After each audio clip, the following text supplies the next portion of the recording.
Milestone ট্রাজেডিতে প্রাণহানি বেড়ে ৩২, burn ইনস্টিটিউটে ৮ জনের অবস্থা আশঙ্কাজনক। নিখোঁজদের সন্ধানে কমিটি গঠন কর্তৃপক্ষের। কারো দাবিতে নয়, নিয়োগকারী চাইলেই পদত্যাগ, বললেন শিক্ষা উপদেষ্টা। স্বাস্থ্য উপদেষ্টা যে বেতন নেন তা হারাম, এনসিপি নেতাদের মন্তব্য। প্রধান উপদেষ্টার সাথে বৈঠকে নির্বাচনের তারিখ ঘোষণার দাবি নেতাদের। বিমান দুর্ঘটনায় সরকারের ভূমিকার প্রতিবাদে ঐকমত্য কমিশনের বৈঠক থেকে ৩ দলের ওয়াকআউট। পরাজিত শক্তি ঘুরে দাঁড়াবার চেষ্টা করছে, মন্তব্য মির্জা ফখরুলের। মুক্ত রাজনীতির মতো মুক্ত অর্থনীতির কথা ভাবছেন তারেক রহমান, বললেন আমির খসরু। জুলাই অভ্যুত্থানের ২৪ জুলাই দিশেহারা হয়ে পড়ে আওয়ামী লীগ সরকার। শেখ হাসিনা পালায় না, দম্ভভরে উচ্চারণ করেছিলেন ওবায়দুল কাদের। দেখছিলেন ক্রাউন সিমেন্ট সংবাদ শিরোনাম। রাজধানীর উত্তরায় দিয়াবাড়িতে মাইলস্টোন স্কুল অ্যান্ড কলেজে বিমান বিধ্বস্তের ঘটনায় ঢাকা মেডিকেলের বার্ন ইনস্টিটিউটে ভর্তি থাকা ৮ জনের অবস্থা আশঙ্কাজনক। তারা সবাই শিশু এবং তাদেরকে আইসিইউতে রাখা হয়েছে। এদিকে ঢাকায় এসেছেন সিঙ্গাপুরের বিশেষজ্ঞ দল। ওবায়দুল্লাহ মামুনের প্রতিবেদন। রাজধানীর উত্তরায় মাইলস্টোন স্কুলে বিমান বিধ্বস্তের ঘটনায় ঢাকা মেডিকেলের বার্ন ও প্লাস্টিক সার্জারি ইনস্টিটিউটে ভর্তি আছেন ৪৪ জন। তাদের উন্নত চিকিৎসা দিতে একজন সিনিয়র কনসালটেন্ট ও ২ জন নার্স সহ এরই মধ্যে ঢাকায় এসেছেন সিঙ্গাপুর জেনারেল হাসপাতালের একটি বিশেষজ্ঞ দল। বুধবার তাদের সাথে বৈঠক করেন বার্ন ইনস্টিটিউটের চিকিৎসকরা। এ সময় বিশেষজ্ঞ দলকে অগ্নিদগ্ধদের বিষয়ে অবহিত করা হয়। বৈঠক শেষে গণমাধ্যমে রোগীদের সবশেষ তথ্য তুলে ধরেন বার্ন ইনস্টিটিউটের পরিচালক। ৮ জন আশঙ্কাজনক রোগীর সবাই মাইলস্টোনের শিক্ষার্থী, আর গুরুতর অবস্থায় আছেন আরও ১৩ জন। ক্রিটিক্যাল পেশেন্ট আছে এই মুহূর্তে ৮ জন, আর সিভিয়ার ক্যাটাগরিতে আমাদের পেশেন্ট আছে ১৩ জন, আর বাকি পেশেন্টগুলো আছে আরও 23, সেটা হচ্ছে ইন্টারমিডিয়েট ক্যাটাগরিতে। অর্থাৎ মোট ৪৪ জন রোগী এই মুহূর্তে আমাদের ন্যাশনাল বার্ন ইনস্টিটিউটে আছে। আমরা নিয়ে আলোচনা করেছি, ইন্ডিভিজুয়ালি এভরি পেশেন্ট নিয়ে আলোচনা করেছি।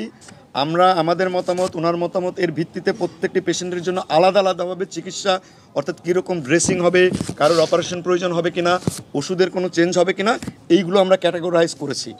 এছাড়া মধ্যম পর্যায়ে আরও ২৩ জন সহ মোট ৪৪ জন অগ্নিদগ্ধ রোগী ভর্তি আছেন উল্লেখ করে তিনি বলেন, ভর্তিকৃত রোগীদের প্রত্যেকের বিষয়ে আলাদা আলাদা তথ্য দেওয়া হয়েছে সিঙ্গাপুর থেকে আগত চিকিৎসকদের। ক্রিটিক্যাল পেশেন্ট বলতে বোঝানো হয় যে পেশেন্টগুলো সবচেয়ে বেশি ইনজুরি এবং ঝুঁকির মধ্যে আছে। এই পেশেন্টগুলোর ক্ষেত্রে আমরা সবসময় বলে থাকি যে এই পেশেন্টগুলোর সম্পর্কে প্রেডিক্ট করা ভেরি ডিফিকাল্ট, তাদের ভালনারেবিলিটি অনেক বেশি। এই পেশেন্টগুলোকে ক্যাটাগরাইজ করি আমরা এই জন্য যে যাতে করে তাদের জন্য আমরা স্পেশাল ম্যানেজমেন্ট দিতে পারি। মাইলস্টোন স্কুলে বিমান বিধ্বস্তের ঘটনায় রাজধানীর বিভিন্ন হাসপাতালে এখন পর্যন্ত ৬৯ জন ভর্তি রয়েছেন। আপডেটগুলো আমাদের মন্ত্রণালয় থেকে যাবে। ওবায়দুল্লাহ মামুন, বাংলা ভিশন, ঢাকা। এদিকে স্কুল ভবনে বিমান বিধ্বস্তের ঘটনায় কোনো শিক্ষার্থী নিখোঁজ রয়েছে কিনা তা খুঁজতে ৬ সদস্যের তদন্ত কমিটি গঠন করেছে মাইলস্টোন স্কুল অ্যান্ড কলেজ কর্তৃপক্ষ। এদিকে অভিভাবকদের সাথে ২৭ জুলাই আলোচনা করে স্কুল কলেজের ক্লাস শুরুর ব্যাপারে সিদ্ধান্ত নেবে শিক্ষা প্রতিষ্ঠানটি। রিপোর্ট ফররুখ বাবুর। রাজধানীর দিয়াবাড়ির মাইলস্টোন স্কুল অ্যান্ড কলেজে ভয়াবহ বিমান দুর্ঘটনায় তৃতীয় দিনেও অনেকেই আসছেন শিক্ষা প্রতিষ্ঠানটির সামনে। তবে স্কুলের প্রধান ফটক বন্ধ, ভেতরে প্রবেশে রয়েছে কড়াকড়ি। হঠাৎ করে মনে হলো কি আমাকে আকাশে উড়িয়ে নিয়ে যাচ্ছে, চারিদিকে ধোঁয়া ধোঁয়া আর আগুন। আমি এখানে ছুটতেছি, ওইখানে ছুটতেছি, আমার ছেলেজন, আমি জানি ওদের ক্লাসটা পড়ে গেছি, আমার ছেলেটা ওই ক্লাসে আছে। ঘটনাক্রমে সেদিনই আমার নাহিদা মিস অন্য ক্লাস ওকে নিয়ে গেছিলেন, ওদের অঙ্ক মিস। 2 জন টিচার ছিল, ইয়াং টিচার, ওরা ওই গ্রিলটা ভাঙছে, ভাঙার পরে তারপরে ওইখান দিয়ে একজন একজন করে বাইর করছে। আমাদের যুদ্ধ উন্মোচন করে না দেওয়াটাই উত্তম উচিত। আরো তো অনেক জায়গাগুলো আছে, ওইখানে দেখ, প্রশিক্ষণ যদি করবে দেখ, অসুবিধা নেই, কিন্তু আমাদের একটা প্রতিষ্ঠান, আবাসিক এলাকা এটা। মাইলস্টোন পরিচালক রাসেল তালুকদার জানান, শিক্ষার্থী নিখোঁজের গুজব ছড়ানো হচ্ছে, কোনো শিক্ষার্থী নিখোঁজের তথ্য নেই। এইচএসসি পরীক্ষার্থীদের কার্যক্রম সচল রাখা হয়েছে বলেও জানান তিনি। আমরা একটা তথ্য সরবরাহ কেন্দ্র সকাল থেকে অপারেট করছে এবং এটা আমাদের ৫ নম্বর বিল্ডিং এ গ্রাউন্ড ফ্লোরে কাজ করছে। Committee is fully functioning. এখানে আমরা প্রত্যেক ফর্মের মানে আমাদের স্কুলের যে স্টুডেন্ট লিস্ট সেটা নিয়ে টিচাররা বসছেন এবং আমরা টালি করার চেষ্টা করছি যে যদি কোনো প্যারেন্টস ক্লেম করে যে তার বাচ্চা মিসিং সেগুলো রেজিস্ট্রেশন করা। এদিকে শিক্ষা প্রতিষ্ঠানের অন্য সকল ব্রাঞ্চে কার্যক্রম চালানোর বিষয়ে সিদ্ধান্ত নিতে 27 জুলাই ক্যাম্পাসে অভিভাবকদের উপস্থিত হতে মেসেজ পাঠানো হয়েছে। পরবর্তীতে সিদ্ধান্ত হবে কবে নাগাদ চালু হবে শিক্ষা কার্যক্রম। আগামীকাল বৃহস্পতিবার পর্যন্ত বন্ধ থাকবে মাইলস্টোনের সকল শাখা। বৃহস্পতিবার পর্যন্ত ছুটি ঘোষণা করা হয়েছে আপাতত। এরপর রোববার থেকে ক্লাস শুরু হবে কিনা এটা নিয়ে ডিক্লার নাই, বাট প্রথম অ্যানাউন্সমেন্টে রবিবার পর্যন্ত আমাদের সকল শ্রেণী পরীক্ষা কার্যক্রম বন্ধ আছে আপাতত। এদিকে বুধবার সকালে দিয়াবাড়ির নয়ানগর এলাকায় নিহত শিক্ষার্থীদের পরিবারের সাথে দেখা করেন জামায়াতে ইসলামীর নায়েবে আমির অধ্যাপক মুজিবুর রহমান। বিমান বিধ্বস্তের ঘটনা তদন্তের দাবি জানান তিনি। এখানে করণীয় যেটা প্রথমটাই হচ্ছে তদন্ত কমিটি হওয়া, সরকারের পক্ষ থেকে এই তদন্ত কমিটি হয়ে যথাযথভাবে এটার কারণ খুঁজে দেখা এবং কোনো যদি কেউ দায়ী থাকে তার ব্যাপারে আইনগত ব্যবস্থা নেওয়া, যাতে ভবিষ্যতে এই ধরনের বড় দুর্ঘটনা আর না ঘটে। এই ঘটনায় নিহতদের পাশাপাশি আহতদের চিকিৎসার জন্য জামায়াতে ইসলামীর পক্ষ থেকে 50 লাখ টাকা বরাদ্দ রাখা হয়েছে বলেও জানান তিনি। ফররুখ বাবু, বাংলা ভিশন, ঢাকা। মাইলস্টোন ট্র্যাজেডির ঘটনায় শিক্ষা মন্ত্রণালয়ের কোনো অব্যবস্থাপনা ছিল না এমন দাবি শিক্ষা উপদেষ্টা অধ্যাপক ডক্টর CR আবরারের। বুধবার সচিবালয়ে সাংবাদিকদের এসব কথা বলেন তিনি। যেই ঘটনাটা ঘটেছে সেটা অত্যন্ত বেদনাদায়ক এবং সেটা কারোরই কাঙ্ক্ষিত না, কিন্তু এটা একটা দুর্ঘটনা সেটা ঘটেছে এবং সেখানে প্লেনের এই ক্র্যাশ একটা হয়েছে, এতগুলো জীবন নির্বাপিত হয়েছে এবং সেখানে যারা অনেকেই ক্রিটিক্যাল অবস্থানে রয়েছেন। সো এই রকম একটা শোকাবহ একটা পরিবেশে আমরা ফেস করছি। আমরা যেটা সিদ্ধান্ত নিয়েছি, যেহেতু 22 তারিখের পরীক্ষা ছিল সায়েন্সের কেমিস্ট্রি, সেটা যেদিন হবে সেদিন সকালে হবে এবং যেটা 24 তারিখের সেটা বোধহয় অর্থনীতি, সেটা সেদিন বিকেলে হবে। তো যার ফলে আপনার পরীক্ষা পুরো প্রক্রিয়া যেন আরও কটা দিন পিছিয়ে যেন না যায় শেষ হতে, সেজন্য আমরা একটু আগে ওইভাবে আমরা জিনিসটা প্ল্যান করেছি।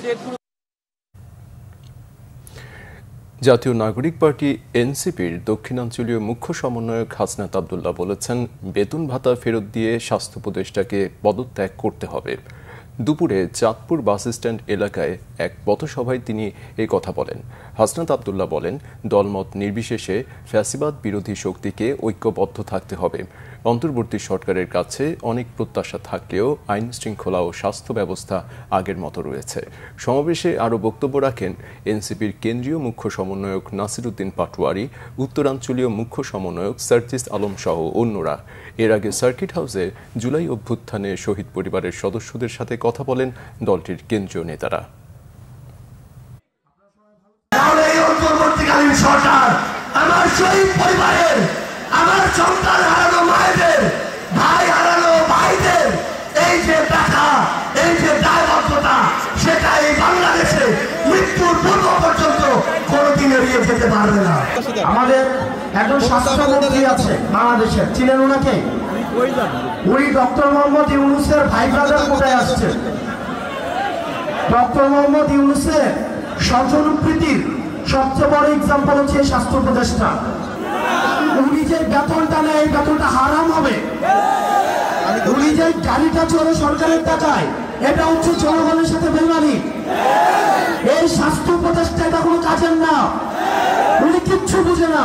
এবং দুঃখজনক বিষয়, উনি নিজে চিকিৎসা করাইতে সিঙ্গাপুর যায়। আগামী নির্বাচনের জন্য সুনির্দিষ্ট তারিখ ঘোষণা করতে সরকারের প্রতি অনুরোধ জানিয়েছেন বিভিন্ন রাজনৈতিক দলের নেতারা। সেই সাথে একটি দলের প্রতি পক্ষপাত দুষ্ট আচরণ থেকে বের হওয়ার আহ্বানও জানায় রাজনৈতিক দলগুলোর নেতারা। রিপোর্ট সৈয়দ আব্দুল মুহিতের। দেশের সাম্প্রতিক পরিস্থিতি নিয়ে বুধবার 13টি রাজনৈতিক দলের সঙ্গে বৈঠক করেন প্রধান উপদেষ্টা ডক্টর মোহাম্মদ ইউনূস। বুধবার বিকেলে প্রধান উপদেষ্টার সরকারি বাসভবন যমুনায় এ বৈঠক হয়। 1.5 ঘণ্টার এই বৈঠকে ফ্যাসিবাদের বিরুদ্ধে রাজনৈতিক ও গণ ঐক্য অটুট রাখার বিষয়ে একমত পোষণ করে রাজনৈতিক দলগুলো। প্রধান উপদেষ্টার প্রেস উইং জানায়, আইন শৃঙ্খলা নিয়ন্ত্রণে আরও কঠোর হতে আহ্বান জানান দলগুলোর নেতারা। পরে ব্রিফিংয়ে বিভিন্ন রাজনৈতিক দলের নেতারা প্রধান উপদেষ্টার সাথে বৈঠকের বিস্তারিত তুলে ধরেন। মাইলস্টোন স্কুলে বিমান দুর্ঘটনার পর তাৎক্ষণিক পদক্ষেপে অসন্তুষ্টির কথা জানিয়েছেন অনেকেই। মাইলস্টোনের ঘটনায় হতাহতের ব্যাপারে জনমনে যে সন্দেহটা তৈরি হয়েছে, সরকারের উচিত হবে অনতিবিলম্বে এ ব্যাপারে পরিষ্কার করে যারা নিহত হয়েছেন, যারা আহত হয়েছেন তাদের পরিপূর্ণ একটা তালিকাটা সেখানে প্রকাশ করা। এটা নিয়ে যাতে কোনো প্রশ্ন, যাতে কোনো বিভ্রান্তির জায়গাটা না থাকে। ওনারা হুটহাট করে এক একটা সংকট হয় দেশে, তখন ডাকেন এবং শো করেন সবাই একমত। আমরা যার জন্য আগে কমিউনিস্ট পার্টির দিক থেকে বলেছিলাম যে শুধু এ ধরনের সংকটে যার যার দায়িত্ব পালন করব, হুটহাট করে ডাকলে সবসময় আসবে এমন না। তাদের দাবি, একক কোনো দল নয়, সব দলের জন্য নির্বাচনের লেভেল প্লেইং ফিল্ড নিশ্চিত করতে হবে। সরকারের অবিলম্বে উচিত নির্বাচনের তারিখ বিষয়ে সুস্পষ্ট ঘোষণা যাওয়া, অন্তত 5ই আগস্টের মধ্যে, 5ই আগস্ট অথবা তার পরবর্তী সময়ের মধ্যেই দ্রুততম সময়ে সরকার এ বিষয়ে সুনির্দিষ্ট তারিখ ঘোষণা করবেন বলে আমরা আশা করি। আমরা মনে করি যে এটা রাজনৈতিক স্থিতিশীলতা আনার ক্ষেত্রে গুরুত্বপূর্ণ ভূমিকা রাখবে। কোনো রাজনৈতিকভাবে দলকে এমনভাবে প্রোটোকল দেওয়া হচ্ছে যা অত্যন্ত দৃষ্টিকটু, এবং এই ধরনের প্রোটোকল দেওয়া হলে রাজনৈতিক মহলে ভিন্ন একটি বার্তা আপনার প্রেরিত হয়। এনসিপির প্রতি একটু পক্ষপাত দুষ্ট ভূমিকা পালন করছে। তো এই রকমের একটা অভ্যুত্থানের পরে এত বিপুল জনপ্রিয় এবং জনসমর্থিত সরকার যদি কোনো দিকে হেলে যায়, তাহলে তাদের প্রতি জনগণের সমর্থন কিন্তু সরে যাবে। অভ্যুত্থান বিরোধী কাজ করলে অন্তর্বর্তী সরকারের প্রতি সমর্থন প্রত্যাহারের হুঁশিয়ারি দিয়েছে বাসদ। অভ্যুত্থানের আকাঙ্ক্ষার পরিপন্থী কোনো কাজ করলে আমরা এই সরকারকে সমর্থন করব না। সৈয়দ আব্দুল মুহিত, বাংলা ভিশন, ঢাকা। নির্বাচন কমিশন নিয়োগে আগের অবস্থান থেকে সরে এসেছে বিএনপি। শুরুতে আইনের মাধ্যমে নির্বাচন কমিশন গঠনের পক্ষে মত দিলেও বুধবার সংবিধানে অন্তর্ভুক্ত করার পক্ষে মত দিয়েছে বিএনপি। রাজনৈতিক দলগুলোর সাথে জাতীয় ঐকমত্য কমিশনের দ্বিতীয় দফার 18তম দিনের বৈঠকের আলোচ্য বিষয় ছিল নির্বাচন কমিশন গঠন, সরকারি কর্ম কমিশন, মহা হিসাব নিরীক্ষক ও নিয়ন্ত্রক, দুর্নীতি দমন কমিশন এবং ন্যায়পাল নিয়োগের বিধান। এসব পদের নিয়োগের বিধান বিভিন্ন রাজনৈতিক দল সংবিধানে অন্তর্ভুক্ত করার পক্ষে মত দিলেও বিএনপি নির্বাচন কমিশনের ক্ষেত্রে ছাড় দিয়েছে। তবে বাকি 4টি কমিশনের বিষয়ে কোনো ছাড় দিতে রাজি নয় দলটি।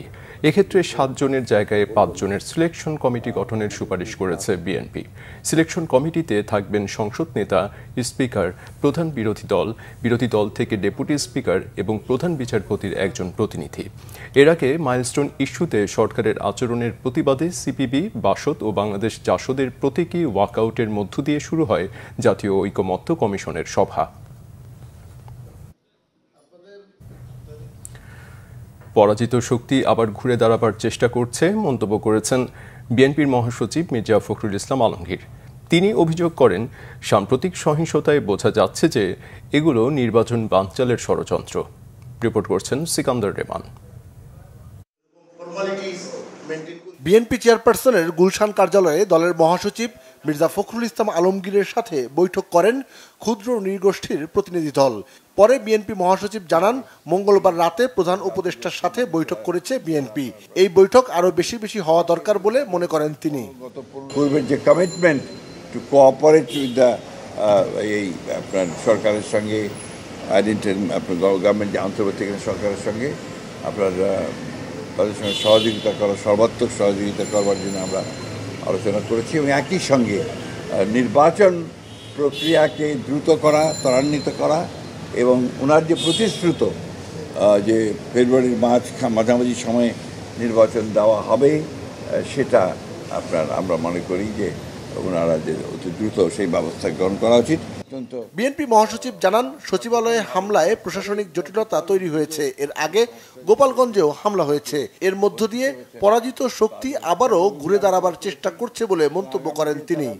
গোপালগঞ্জের ঘটনা এটা ডেফিনেটলি আপনার সঙ্গে রাজনীতি জড়িত, নির্বাচনকে বানচাল করার একটা চক্রান্তের মধ্যে অবশ্যই আছে। আর আপনার এই যে সেক্রেটারিয়েটে ঢুকে পড়া এবং সেখানে আপনার কয়েকজন আপনার ফ্যাসিস্টদের লোকজনকেও আপনার আটক করা দেখা, বোঝা যাচ্ছে যে তাদের কিছু সমস্যা তৈরি করার চেষ্টা এখানে আছে। তো এটা কখনোই পারবে না। বাংলাদেশের মানুষ অত্যন্ত সজাগ এবং সচেতন আছে, তারা সমস্ত প্রচেষ্টাকে, সমস্ত চক্রান্তকে তারা নস্যাৎ করে দেবে।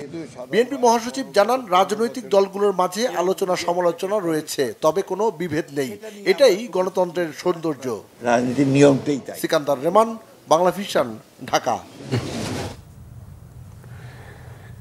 বিএনপির স্থায়ী কমিটির সদস্য আমির খসরু মাহমুদ চৌধুরী বলেছেন, বিএনপির ভারপ্রাপ্ত চেয়ারম্যান তারেক রহমান যেমন মুক্ত রাজনীতির সুযোগের কথা ভাবছেন, তেমনি অর্থনীতিতে মুক্ত অর্থনীতির সুযোগের কথা ভাবছেন। দুপুরে ময়মনসিংহ নগরীর একটি হোটেলে বাণিজ্য ও বিনিয়োগ সম্ভাবনা শীর্ষক বিভাগীয় ব্যবসায়ী সম্মেলনে প্রধান অতিথির বক্তব্যে তিনি এসব কথা বলেন। তিনি বলেন, অর্থনীতিতে ব্যুরোক্রেসি ও দখলদারি কোনোটাই চলবে না, অর্থনীতিকে মুক্ত রাখতে হবে, দেশের প্রতিটি মানুষ যেন এর সুবিধা পায়। আমির খসরু আরও বলেন, সাধারণ পরিবারের কোনো ছেলে মেয়ে যদি ব্যবসা করতে চায়, তাদের জন্য সমান সুযোগ থাকবে। অর্থনৈতিক গণতান্ত্রিক অর্থ হল প্রত্যেক নাগরিকের ব্যবসা বাণিজ্য করার জন্য লেভেল ফিল্ড। ময়মনসিংহ বিভাগ ব্যবসায়ী সম্মেলনের সমন্বয়ক মনসুর আলম চন্দনের সভাপতিত্বে অনুষ্ঠানে বক্তব্য রাখেন ময়মনসিংহ, জামালপুর, শেরপুর, নেত্রকোনা ও কিশোরগঞ্জ জেলার চেম্বার এবং বিশিষ্ট ব্যবসায়ীরা। 2024 সালের এই দিনে কোটা সংস্কার আন্দোলনের প্ল্যাটফর্ম বৈষম্য বিরোধী ছাত্র আন্দোলনের 3 সমন্বয়কারীকে 5 দিন নিখোঁজের পর পাওয়া যায়। রাজধানীর হাতিরঝিলে আসিফ মাহমুদ ও ধানমন্ডিতে আবু বকরকে চোখ বেঁধে ছেড়ে দেওয়া হয়। ওই দিনই ওবায়দুল কাদের দমভক্তি করেন, শেখ হাসিনা ও তার কর্মীরা পালায় না। আন্দোলনের খবর যথাযথভাবে প্রকাশ না করতে চাপ দেওয়া হয় পত্রিকার সম্পাদকদের। বিদেশি গণমাধ্যমে বাংলাদেশ নিয়ে অসত্য তথ্য প্রচারের আজগুবি অভিযোগ তোলেন শেখ হাসিনা। 24 জুলাইয়ের ঘটনা তুলে ধরছেন SM ফয়েজ। 2024 সালের 24 জুলাই কোটা আন্দোলন দমানোর এক পর্যায়ে অন্যায়ভাবে গণমাধ্যম নিয়ন্ত্রণে কঠোর চাপ প্রয়োগ করে সে সময়কার সরকার, এমনকি ছাত্র জনতার বিরুদ্ধে দলীয় নেতাকর্মীদের উস্কে দেয় শেখ হাসিনা।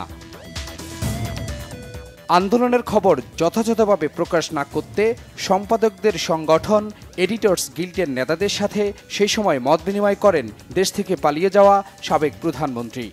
সমস্ত বাংলাদেশ থেকে শিবির, জামাত এরা কিন্তু ঢুকে আসছে, সাথে সাথে ছাত্র দলেরও ক্যাডাররা কিন্তু সক্রিয় ছিল, কারণ যতগুলি ঘটনা ঘটছে এরাও কিন্তু সম্পৃক্ত। ব্যাপকভাবে প্রচার করতে হবে, জনমতের সৃষ্টি করতে হবে। এখানে মানুষকে দোষ দিই না, মিথ্যাচারের হাত থেকে রক্ষা করা এবং মানুষ যেন সঠিক যে জানতে পারে সেইভাবে সংবাদগুলি পরিবেশন করা। আমরা যেন একসঙ্গে একত্রিতভাবে একটা ঐক্যবদ্ধ ভূমিকা পালন করতে পারি। গান পাউডার দিয়ে পুড়িয়েছে, একদম দেখলে বোঝা যায় প্রত্যেকটা এলাকায়। তাদের পুরো টার্গেট ছিল রাষ্ট্রকে অগোচর প্রমাণ করা। কোমলমতি ছাত্রদের আন্দোলনকে কেবলমাত্র ঢাল হিসাবে ব্যবহার করে এটা মূলত জামাত, শিবির, অন্যান্য ইসলামী জঙ্গি, বিএনপি এবং আমাদের 1-11-এর কুশীলবদের যে ষড়যন্ত্র, সেটা কিন্তু এখন ফুটেজ দেখলেই স্পষ্ট। ছাত্র জনতাকে রুখতে আওয়ামী লীগ নীরব দর্শকের ভূমিকা পালন করবে না বলে হুঁশিয়ারি দেন ওবায়দুল কাদের। বিএনপি জামাত দমাতেও দেন হুঁশিয়ারি। শেখ হাসিনাও পালাবে না, তার কর্মীরাও পালাবে। প্রস্তুত থাকুন, সর্বত্র শেখ হাসিনা ডাকে দুর্বৃত্ত দুর্গ গড়ে তুলুন। তৎকালীন স্বরাষ্ট্রমন্ত্রী আসাদুজ্জামান খান কামাল বলেছিলেন, দেশে অচল অবস্থার জন্য দায়ী বিএনপি জামাত। বিদেশে ও দেশবিরোধী ষড়যন্ত্র তত্ত্ব আবিষ্কার করেছিলেন সে সময়কার স্বরাষ্ট্রমন্ত্রী। আমাদের পুলিশ ফায়ার ওপেন করার পরে কয়জন ইন্তেকাল করছে আমাদের জানা এই মুহূর্তে আমরা হিসাব দিতে পারবো না, কারণ দুষ্কৃতিকারীরা তাদের বেশিরভাগই মানে ডেড বডি নিয়ে গিয়েছে কিনা তাও আমরা জানি না। অতিকথক সাবেক পররাষ্ট্রমন্ত্রী হাসান মাহমুদ বলেছিলেন, রাষ্ট্রীয় স্থাপনায় নাশকতা এবং ক্ষয়ক্ষতি দেখে বিদেশি কূটনীতিকরা স্তম্ভিত। তারা স্তম্ভিত হয়ে গেছে, আমি নিজে স্তম্ভিত।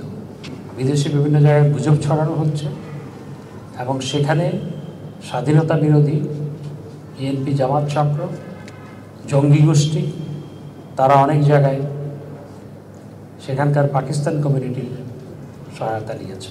তবে বিএনপির মহাসচিব মির্জা ফখরুল ইসলাম আলমগীর বলেছিলেন, জনগণকে বিভ্রান্ত করতেই হতাহতের ঘটনা আড়াল করে শুধু স্থাপনার ক্ষয়ক্ষতির দিকে নজর দিয়েছে সরকার। জনগণের দৃষ্টিকে ভিন্ন দিকে নিয়ে যাওয়া এবং একই সঙ্গে বিএনপিকে দায়ী করা বিরোধী দলকে দায়ী করা। তো একটা জিনিস দেখবেন যে যখনই তারা কথা বলছে তারা কিন্তু ওই কয়েকটা স্থাপনায় আপনার যে আক্রমণ হয়েছে, কিছু ধ্বংস হয়েছে, সেই কথাগুলোই বলছে। এই যে শত শত প্রাণ চলে গেল, সেই ব্যাপারে কিন্তু তারা কোনো কথা বলছে না। তখন ছাত্র জনতার আন্দোলন দমাতে কারফিউ দেয় সরকার। 6 দিন পর কিছুটা শিথিল হলে রাস্তায় বাড়ে মানুষের চাপ, ব্যক্তিগত গাড়ি। এর বিপরীতে ছিল গণপরিবহন সংকট। অনির্দিষ্টকালের জন্য বন্ধ থাকে মেট্রো রেল, সীমিত পরিসরে চলে দূরপাল্লার বাস। তবে আতঙ্কে ছিলেন সাধারণ মানুষ। SM voice, Bangla vision, Dhaka. BNP এনসিপির শত্রু নয় বলে মন্তব্য করেছেন বিএনপি চেয়ারপারসনের পররাষ্ট্র বিষয়ক উপদেষ্টা কমিটির বিশেষ সহকারী ইশরাক হোসেন। বুধবার বিকালে রাজধানীর কবি নজরুল সরকারি কলেজে ছাত্রদল আয়োজিত জুলাই অভ্যুত্থানের শহীদদের স্মরণে আলোচনা সভা ও শহীদ পরিবারের মাঝে আর্থিক সহযোগিতা অনুষ্ঠানে যোগ দিয়ে এসব কথা বলেন তিনি। ইশরাক হোসেন বলেন, এনসিপির শত্রু যারা তা গোপালগঞ্জে গিয়ে এনসিপি দেখে এসেছে। বলেন, এনসিপির রাজনৈতিক কোনো এজেন্ডা নেই, রাজনৈতিক কোনো দর্শন নেই, রাজনৈতিক কোনো কর্মসূচি নেই। তাদের কাজ শুধু বিএনপির বদনাম করা। সহিংসতার রাজনীতি ছেড়ে সহ অবস্থানের রাজনীতিতে আসার আহ্বান জানান ইশরাক হোসেন। বলেন, কাউকে আক্রমণ না করে ভ্রাতৃত্ববোধের রাজনীতি গড়ে তুলতে হবে। বিএনপি যদি জুলাই অভ্যুত্থানে সহযোগিতা না করত তাহলে জুলাইয়ে সফল হওয়া সহজ হতো না। সরকারের সমালোচনা করে তিনি বলেন, এই সরকার বিচারের নামে অনেক কালক্ষেপণ করেছে, দৃশ্যমান কিছু করছেন না। কিন্তু তাদের চারপাশে স্বৈরাচারের দোসর দিয়ে ঘেরা, সেভাবে তারা দেশকে চালাচ্ছে। আমি তাই তাদেরকে আহ্বান জানাবো, আমরা আপনাদের শত্রু না। এনসিপিকে বলবো, আমরা আপনাদের শত্রু না। আপনাদের শত্রু গোপালগঞ্জে আপনারা গিয়েছিলেন, একটা আপনারা উদাহরণ নিয়ে এসেছেন যে আপনাদের আসল শত্রু কারা, কারা আপনাদেরকে খুঁজছে, কারা আপনাদের প্রতি প্রতিশোধ নিতে চায়। আমরা বাংলাদেশ জাতীয়তাবাদী দল বিএনপি, আমরা যদি শক্ত হাতে এই খুনি হাসিনা বাহিনীকে 5 তারিখের পরে দমন না করতাম তাহলে আপনাদের জন্য কিন্তু সহজ হতো না বিষয়টা। মার্কিন শুল্ক নিয়ে দর কষাকষির জন্য বাংলাদেশের একটি প্রতিনিধি দল শিগগির যুক্তরাষ্ট্রে যাবে বলে জানিয়েছেন অর্থ উপদেষ্টা ডক্টর সালেউদ্দিন আহমেদ। এই আলোচনার মাধ্যমে আরোপিত শুল্ক কিছুটা কমে আসবে এমন আশা তার। সচিবালয়ে মন্ত্রিপরিষদ বিভাগের সম্মেলন কক্ষে সরকারি ক্রয় সংক্রান্ত উপদেষ্টা পরিষদ কমিটির বৈঠক শেষে কথা জানান তিনি। অর্থ উপদেষ্টা বলেন, দেশের মূল্যস্ফীতি এখন তুলনামূলক কম। তিনি আরও জানান, যুক্তরাষ্ট্র থেকে গম আমদানির সিদ্ধান্ত হয়েছে। এতে দাম কিছুটা বেশি পড়লেও বিপরীতে সুবিধা পাবে বাংলাদেশ। যুক্তরাষ্ট্র থেকে পণ্য আমদানি বাড়লে দেশটির সাথে শুল্ক সংক্রান্ত দর কষাকষির বিষয়টি সহজ হবে বলে উল্লেখ করেন তিনি। 1 আগস্ট কার্যকর হতে যাওয়া মার্কিন শুল্ক নিয়ে আলোচনার জন্য এ মাসের মধ্যে বাণিজ্য উপদেষ্টার নেতৃত্বে এক প্রতিনিধি দল যুক্তরাষ্ট্র সফর করবেন বলেও জানান অর্থ উপদেষ্টা। আমরা সংবাদ শেষ করব ক্রাউন সিমেন্ট শিরোনামগুলো আরেকবার জানিয়ে দিয়ে। মাইলস্টোন ট্র্যাজেডিতে প্রাণহানি বেড়ে 32, বার্ন ইনস্টিটিউটে 8 জনের অবস্থা আশঙ্কাজনক, নিখোঁজদের সন্ধানে কমিটি গঠন কর্তৃপক্ষের। কারো দাবিতে নয়, নিয়োগকারী চাইলেই পদত্যাগ, বললেন শিক্ষা উপদেষ্টা। স্বাস্থ্য উপদেষ্টা যে বেতন নেন তা হারাম, এনসিপি নেতাদের মন্তব্য। প্রধান উপদেষ্টার সাথে বৈঠকে নির্বাচনের তারিখ ঘোষণার দাবি নেতাদের। বিমান দুর্ঘটনায় সরকারের ভূমিকার প্রতিবাদে ঐকমত্য কমিশনের বৈঠক থেকে 3 দলের ওয়াকআউট। পরাজিত শক্তি ঘুরে দাঁড়াবার চেষ্টা করছে, মন্তব্য মির্জা ফখরুলের। মুক্ত রাজনীতির মতো মুক্ত অর্থনীতির কথা ভাবছেন তারেক রহমান, বললেন আমির খসরু। জুলাই অভ্যুত্থানের 24 জুলাই দিশেহারা হয়ে পড়ে আওয়ামী লীগ সরকার, শেখ হাসিনা পালায় না, দম্ভ করে উচ্চারণ করেছিলেন ওবায়দুল কাদের। এই ছিল এখনকার মতো। পরের সংবাদ সকাল 7:30টায়। এছাড়া বাংলা ভিশন সংবাদ ও সংবাদ সংশ্লিষ্ট অনুষ্ঠান দেখতে ভিজিট করুন www.bvnews24.com ও facebook.com/banglavisionnews এবং সাবস্ক্রাইব করুন youtube.com/banglavisionnews। এতক্ষণ সাথে থাকায় ধন্যবাদ।